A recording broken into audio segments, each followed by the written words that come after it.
It's the final chapter of the college football playoff. It comes down to this. Miami's unmatched grit and tenacity through the postseason has led them home. The national title now within reach. They are confident. They are battle-tested. Undefeated Indiana, led by Chris Signetti and Heisman winner Fernando Mendoza, have the chance to take home their first title and claim college football immortality. The most remarkable turnaround in the history of college football. The College Football Playoff National Championship presented by AT&T. Monday at 7:30 p.m. Eastern on ESPN and the ESPN app.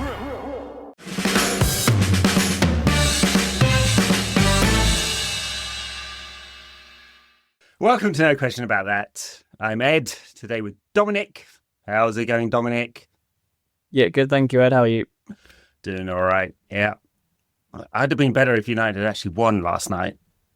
But there you go. What can you do? This is United. Yeah, I'm on a little bit of a low after that. I was on such a high when it was 2-1, and yeah, it was a sucker punch, wasn't it? And yeah, just classic narrative of latter day United, really striking back.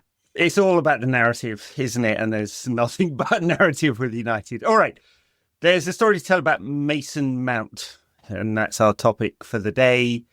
I was looking the data up, Dominic. He's made just 36 appearances for United and only 16 starts. £55 million. That is mad, considering the money and the hype and everything that was surrounding that signing. Yeah, it's crazy that it's come to this, really. I had such high hopes for it as a signing, and I know there were naysayers at the time, but I wasn't one. It's a massive shame, considering, everything that United thought that signing would be. The final piece in the puzzle in the midfield was, supposedly it was going to be Casemiro sitting and Bruno and Mount as sort of dual eights, trying to maybe replicate a bit of what Pep had done at City and be a little bit progressive in a midfield. We've never seen the experiment even given more than a few games, have we? Because of injuries, and every time Mount seems like he's on the way back, he gets a setback. It's just like the most frustrating cycle, to the point where people are willing to consign into the dustbin, aren't they, really? I mean, we'll probably get into this a bit further, but I'm very reluctant to do that, considering the money and the ability of the player. Yeah, I mean, I think the challenge is 1,227 minutes across all competitions in 2 years. Like, it's like 14 full games or something. It's no player, no matter how good you are, can provide value when you're never available. And I'm not saying it's his fault, but every conceivable injury that could go wrong has gone wrong for him. He went to the hairdresser and pulled his hamstring. It's like that kind of thing. It's absolutely mad, and as a result, it looks like really bad value for money. And I guess what we're looking for, the test we're looking for, is he feels like an Amorim style player, doesn't he? Just instinctively, and Amorim has just been extremely effusive in his praise. And he feels like more relevant now than before. When he joined, it's not that I kind of doubted his qualities as an overall package, because coaches love him, right? It's that thing they were saying on the Football Cliches pod a few weeks back. They were saying coaches love him and fans are like, yeah, but what does he do? And I kind of felt a little bit like that about him, where I'm like, yeah, I sort of like the technical qualities. I can see that he's a really good trigger for the press, and never going to doubt his energy or his commitment or his engine or any of that. And he makes some neat passes, but does he create anything? He's an attacking player, and does he score often enough? And you look at the data, and no, he doesn't create much. And in his best ever season for Chelsea, creative wise, he created half the number of chances that Bruno does on an average season. So you look at that and go, well, he doesn't create, he doesn't really score. Kind of, what is he, and where's he going to fit in this? And the conclusion I came to, that he was like Bruno light, right? But we've never even seen what it could be really with him and Bruno. Then I was like, okay, well, if him and Bruno in Ten Hag's system, does it mean that Mount's going to play as a number 8 alongside a more defensive player?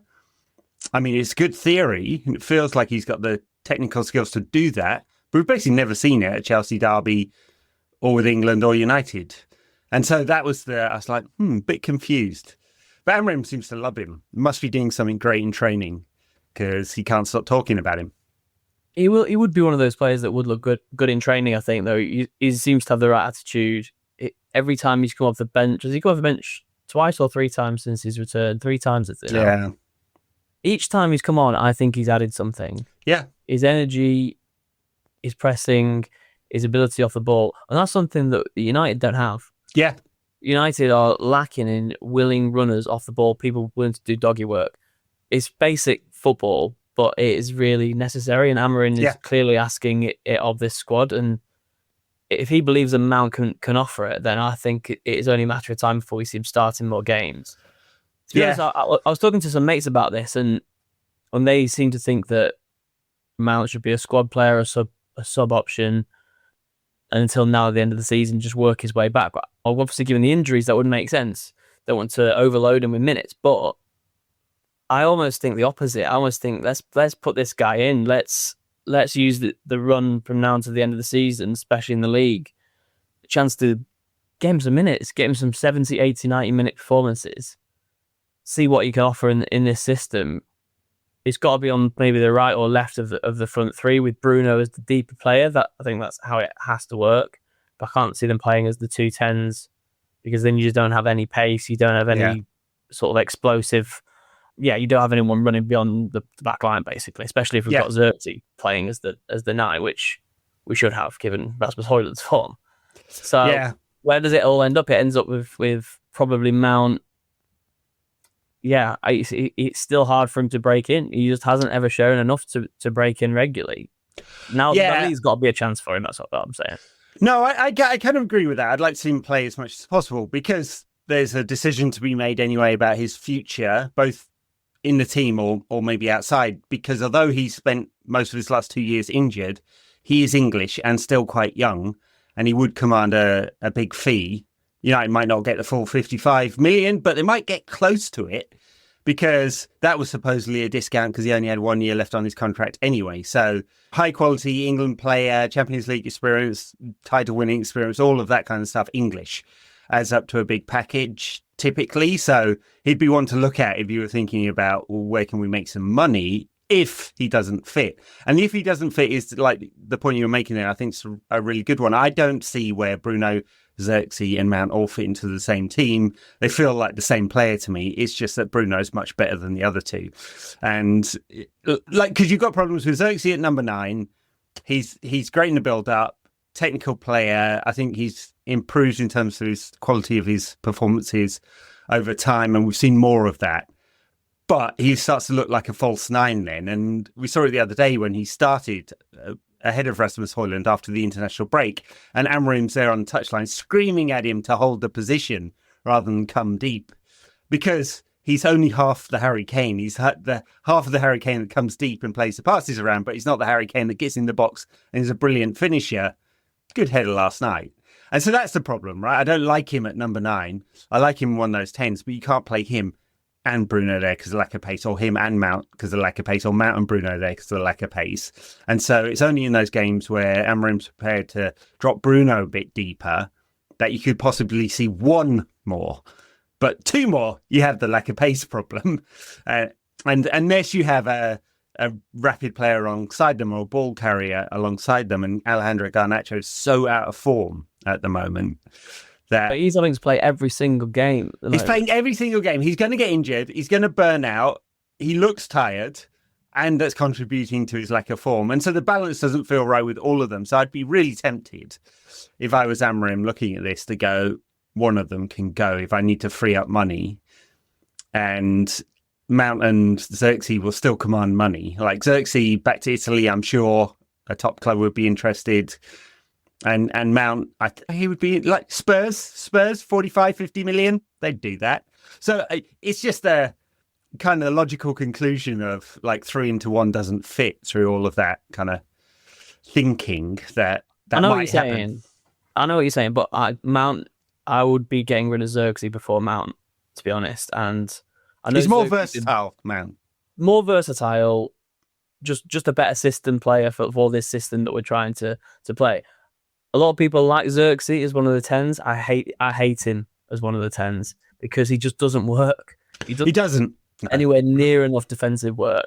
Those games when Højlund and Xerxes were both playing, it was that Spurs game when Bruno was basically having to play two positions. Centre mid and right wing at the same time, because Xerxes and Højlund, one of them was supposed to cover back.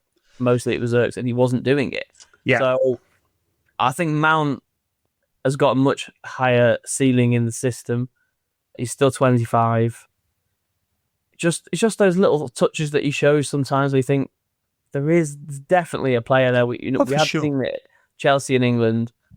There's a player, and I just think who better than Amarin, and what better than this system to bring it out? It just takes a run of games. United have two really big problems in the build-up and in the press. I mean, you saw against Lyon last night how uncoordinated the press was. They were going individually, and Lyon just played around them all the time. It was so easy. And that is definitely a problem. Garnacho has actually been one of the better ones there. Right? He's learned. Bruno is headless chicken a little bit with the pressing. Lots of energy. Doesn't always seem to think where everyone else is. And Xerxes doesn't do it at all, as you said. Mount, everyone loves. All the coaches love him for that, because he does the right things and everyone can follow him, basically. And so Southgate used to talk about this, good trigger for the press, right? And Southgate loved him until he didn't, for whatever reason. Well, he has to stop picking it, because when he went to United, basically, which is what every England manager seems to do when a player goes to United, loses form, and they go, we can't pick this guy anymore. Rashford's straight back in the England squad, and he goes to Villa, isn't he? Obviously, that's true. Yeah, that's true. We are cursed, and everyone knows it. The other problem United have is in the build-up, where the wing backs aren't high enough, and so it allows the opposition fullbacks to push up really high, and there's this kind of illusion of space behind them, so United go long all the time, and Xerxes doesn't run into the channels to make that work, right? So Mount might do, right? He can cover a lot of ground. I mean, the actual solution to this is get a right wing back, and United can press much higher and dominate the game, as Amarin keeps talking about, which we just never do. And so that's another problem. I'm not saying Mount can fix that problem, but he might be a solution just because he's got the coverage in there. I mean, I still have this feeling of like, not sure exactly, but I know that he does. The package is more all round than Josh Xerxes. If we're saying we can't really fit both of them in the side and Bruno's the starter, whatever the game, then Mount seems to have more of an all round package, where Xerxes really only ball to feet, play a nice pass. There's not much else there. As good as that ball to feet, play a nice pass has been, I feel like it's an illusion of a full package. Like there's some nice moments and occasional goal. As we saw last night, he can finish when he gets in the right spot. But sometimes there's a bit more with Xerxes. I do. Yeah. I quite like his strength, his sort of. He has got the stomach for the fight, although he's not particularly good presser and doesn't do too much off the ball. He does seem to quite like the argy-bargy. And even Mount was getting involved in that against Lyon as well, which I quite enjoyed. And there doesn't seem to be anything wrong with Mount's attitude with his whether he wants to be at United or not. He's always seemed like it's been a dream move for him, and he's just never had the opportunity to exhibit any talent. Even in the has he only scored one goal? I think he's only scored one goal, hasn't he? It was against Brentford in that game where United got absolutely annihilated by Brentford. That sounds about right, yeah. And then conceded even later than Mount's winner, and I think it ended 1-1 that game. Yeah, just the one goal. One of the nadirs under Ten Hag that game, and Mount's supposed sort of moment got overshadowed by how dreadful United were. So 2 assists, 1 goal. Yeah, it's dreadful numbers, really, like on goal creation, shot creation, assists, goals, playing minutes, starts, like all of it's dreadful. And I guess the really worrying thing is it wasn't like one big injury, right? It's just been a series of muscle injuries. And what was the last one? Was that hamstring? I can't remember now. Kept him out for a concussion for a long while. He had a concussion as well. Everyone got very mad because he went for a haircut during that, when he got a giant cut on his face. I didn't quite understand that. United fans are weird sometimes. Like hated him because he got a haircut. That's why I keep saying, stay off the social media, kids. It's not good for you. Yeah. Absolutely. The thing that's experiment that we won't see anymore is Mount in a deeper position. I don't think Amarin likes that. No one does. No, well, it was Ten Hag who sort of floated the idea of him playing maybe as an 8, but like you say, it hasn't really been tried any time in Mount's career. So yeah, Amarin will play a sitting 6 and a slightly more advanced sort of 6.5 as his 2 in there, and obviously the attacking has to come from the wing backs and then the 2 10s. But United have no 10s that really fit the system and the profile that Amarin wants. Ahmad is the closest to it, and he's obviously injured at the moment.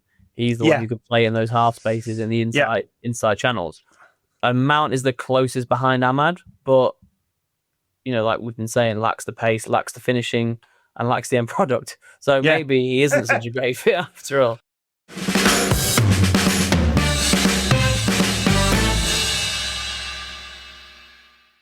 Are you a forward thinker? Then you need an HR and finance platform that thinks like you do.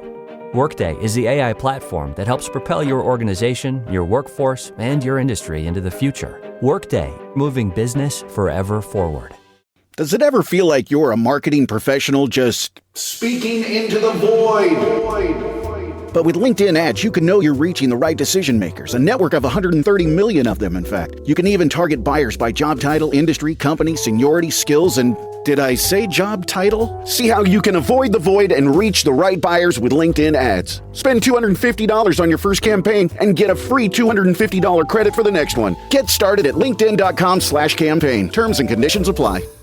I actually think he doesn't get in quite the right positions for the finishing rather than being a bad finisher. So, like if you said, compare him to another Chelsea player, Frank Lampard, who always got into the right positions and was a good finisher, despite being a mediocre passer and having not much pace at all. All his goals came off deflections anyway, Ed. Oh, that is very true. But you don't shoot, you don't score, and he did a lot of shooting.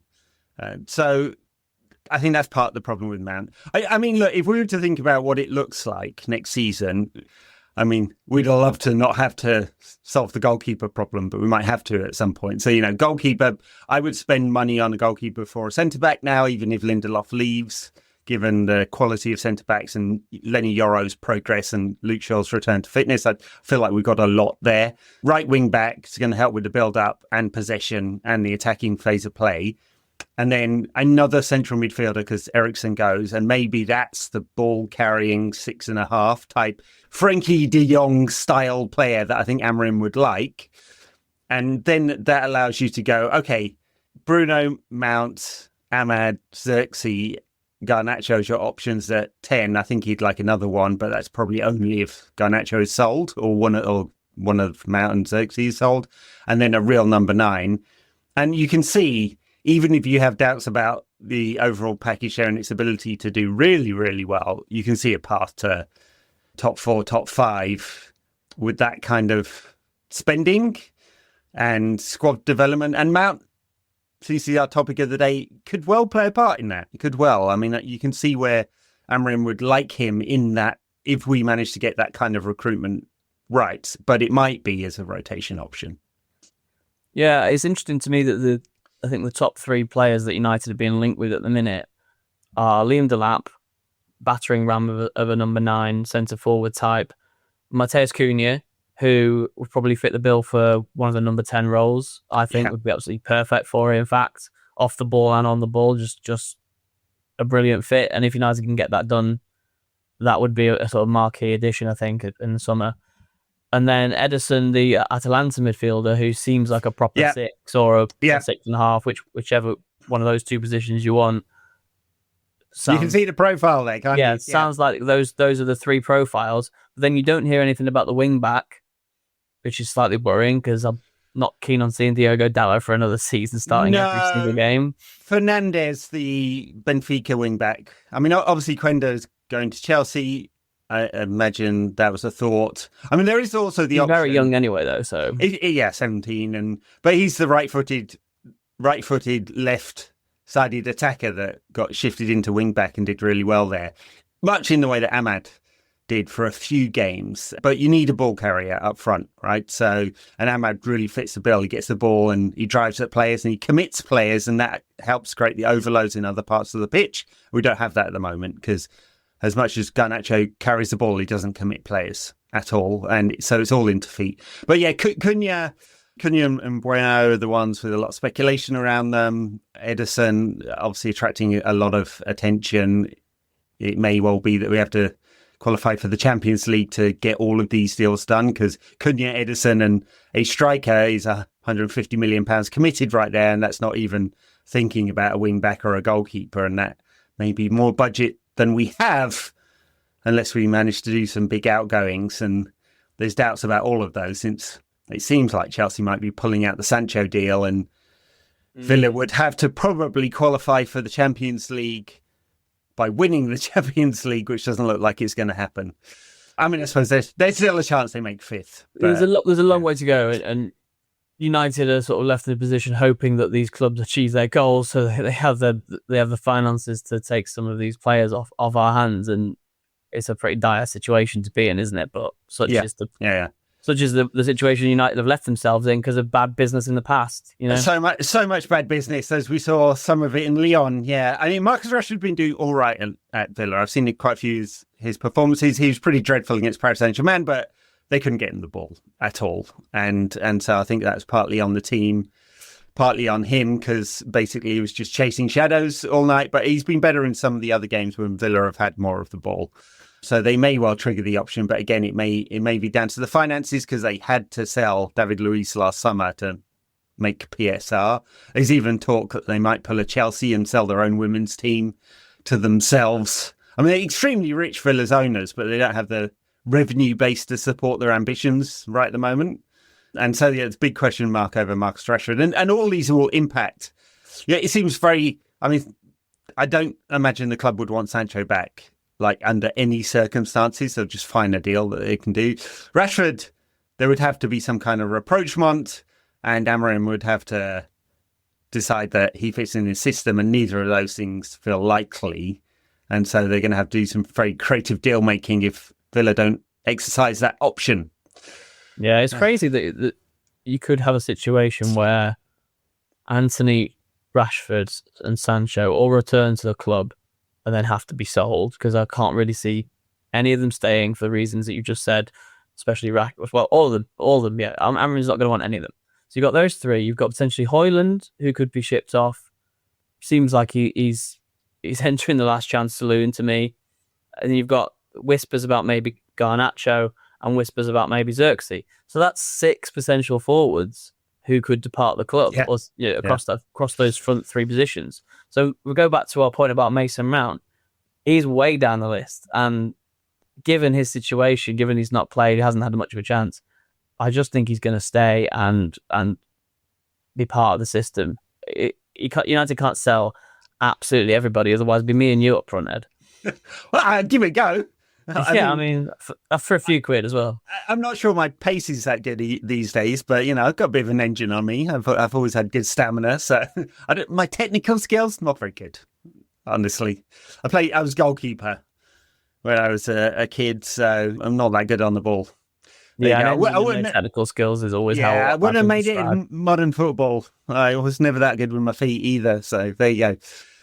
Yes, oh, well. I mean, it is. I mean, at one stage we did have like 8 forward options, and it looked like there was lots of competition, even if there were big question marks. Now there looks like lots and lots of question marks, and nobody that really fits any of these profiles that Amorim might want. Yeah, fortunately, of all the loanees, Anthony is doing well at Betis. Didn't score last night in the Europa League, but had a really good game by all accounts again, and they love him there. They're trying to work out how they could afford him. Because it would have to be 32 million for United to be net even on the PSR, right? So otherwise there's an impairment. And obviously you can pay for the impairment with wages going out, but you probably want to replace him so there'd be wages coming in. So it's like, could Betis afford 30 million? Probably not, given they're given that really only 3 clubs make any broadcast money in Spain, and everyone else is running, and they're a local side, and the second team in their city. I think Anthony's performances have been a little bit overstated, haven't they? Yeah. For Betis and La Liga. He's racking up loads of good numbers, but if you look at his data, right, it's defensive numbers, right? So if you pop into who scored and go look at the average number, it's going to be really high. He scored, I don't know, 3 or 4 goals and about the same assists in like 17, 18 games. It's Anthony numbers, but they seem to love him because of his work rate and his ethic as well, I think. And he probably suits that kind of mid-ranked club, frankly, with the kind of numbers and the work he puts in. Can they afford him? There was never a problem with his work rate, wasn't it? It was always okay. It was always okay. It was just he just produced absolutely zilch. And, but it's probably good for United that these players, such as Anthony and Rashford, are getting a bit of a better press than maybe their performances deserve, because it will aid the sales, it will aid the PR, maybe put a few more quid in the bank for United to spend. It's kind of like reverse engineering now, isn't it? Finding a positive spin for United's a business to get better in the future, because honestly, it matters. Yeah, it is important. The story does matter in football. I mean, although everyone has access to great data and even more detailed data than the public stuff. I mean, I don't know if you've ever seen the Opta Pro stuff, how many data points they have about players now. There's like, especially around the intangibles, like quality of passing and from what positions and where, and you start to break that down. And I know the Stats Bomb crew are working on like the expected pass type data, right? So quality of passing and from where and why, and anyway, brilliant analysis on all these players, but the stories still matter because they pique clubs' interest, and you want to be in the public eye. And honestly, I think some of that stuff leaves people feeling a little cold, and stats can't always tell the whole story. I mean, there's multiple examples of that and quotes saying that from people who are deeply embedded in the football data analytics community. So I don't want to see, it's like this Gary Neville sort of robotics comment that he was saying last weekend, isn't it? You don't really want to see football completely flooded with it. And again, bringing it back to Mason Mount, he's a good example. The stats like him, off the ball stats, running stats, and all that. But sometimes the eye test is what matters. I know that's not what United are going to base their recruitment on. I'm not naive enough to think that they're going to pluck some guy out of League Two because he looks good on the eye, like a Lee Trundle type. But there is something to be said about blending the two, isn't there? It does. Yeah, for sure. Makes my head spin, to be honest. Even the thought of it. Yeah. Well, I know United are trying to go down the data route. They're some way behind, say, Brighton, who have their own data analytics company, Tony Bloom created, who retains most of the good data for themselves and then sells some of it to other clubs. I mean, it's a great model if you can do it. So Jim talks about it an awful lot. You can go off and recruit a bunch of PhDs and build a data science unit. It's not like they didn't have one. It's just that the head of United's data unit left and they didn't replace him. And so they got some way to go. I'm sure they're looking at that because they know they have to be, the club at least now knows they have to be much, much smarter about recruitment. And it will be down to Wilcox and Christian Vivell mostly and their teams. And then obviously Barada on the negotiation side. I don't think Big Sir Jim will be flying into Lisbon when they try and bid for a wing back, or flying to Ecuador to negotiate for an Ecuadorian third division midfielder or something like that, or whatever he goes for. We've got to hope he stays out of it. Yeah. Yeah. Maybe he can do an oil deal when he's there as well. Yeah. But yes, United are going to be more creative. I wonder, it'll be interesting. I mean, they've been picking up a lot of young players through that model at the moment. Whether we find a surprise or two this summer and suddenly someone comes in that hasn't been loads of paper speculation about, and perhaps isn't as well known at all. And they do a Dorgu style 20, 25 million for a player that we're just not expecting.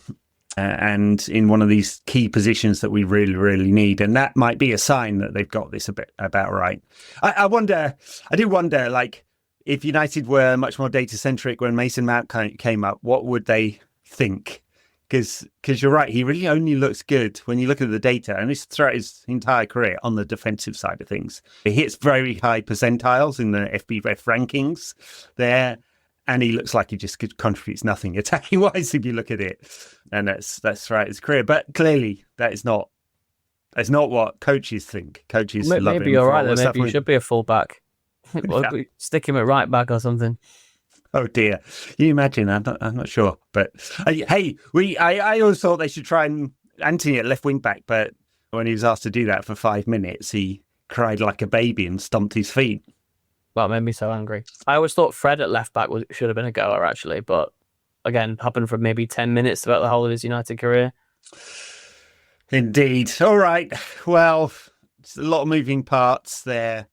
I guess we're on the balance of probabilities. Mason Mount probably stays, although I would imagine there is a market for him if they decided otherwise.